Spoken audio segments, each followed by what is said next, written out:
Well, it's a pleasure to share with all of you. A lot of our club members know me as the programs guy for the club. I've been doing that since about 2014.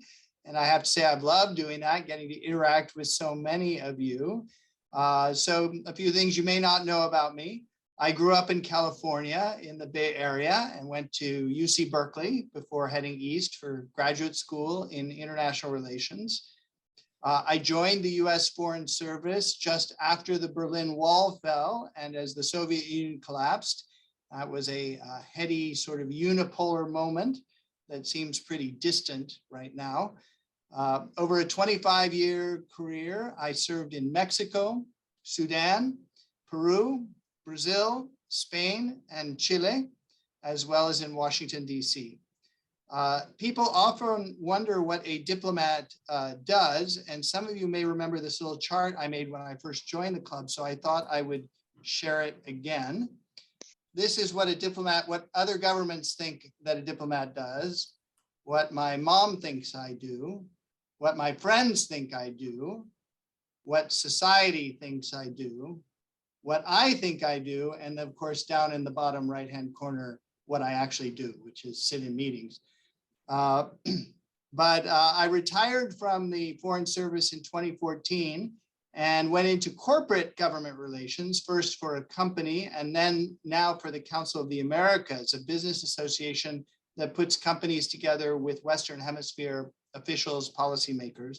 So I thought I'd expand on my first chart and tell you what people think about corporate government relations. So governments still think I do the same thing. My mom thinks I spend a lot of time in high-level meetings. My friends still think I do the same thing. My company thinks I just go to parties.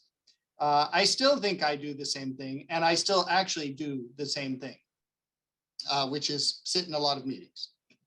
So I have a lot of extracurricular activities.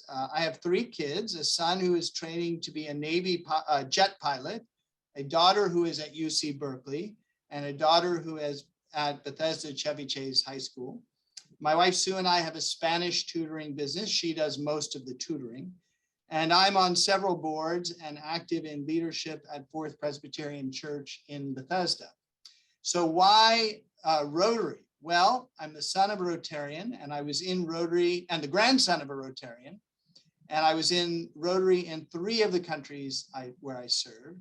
And it was the last one, the Rotary Club of Santiago, where they said, you're going to Washington, well, you have to join the Rotary Club of Washington, D.C. And they introduced me to the irresistible Clara Montanez. And so here I am 8 years later. And so I thought I would share about Rotarians. So the world sees a service club, right? And we certainly are that, doing all these great activities. But what really drew me into Rotary is the chance to get to know all of you. People from all different walks of life with perspectives and stories that enrich me, and to be part of a singularly civic-minded group of people gathering for the purpose of helping others and building community in Washington, D.C., in our region and around the world. In a time when our country and world seem to be increasingly fragmented, Rotary is a unifying force that exemplifies the grassroots action and engagement that made Alexander de Tocqueville take notice when he toured our country in the 1830s. It's really a privilege and an honor to join together with you in putting service above self. Thank you all.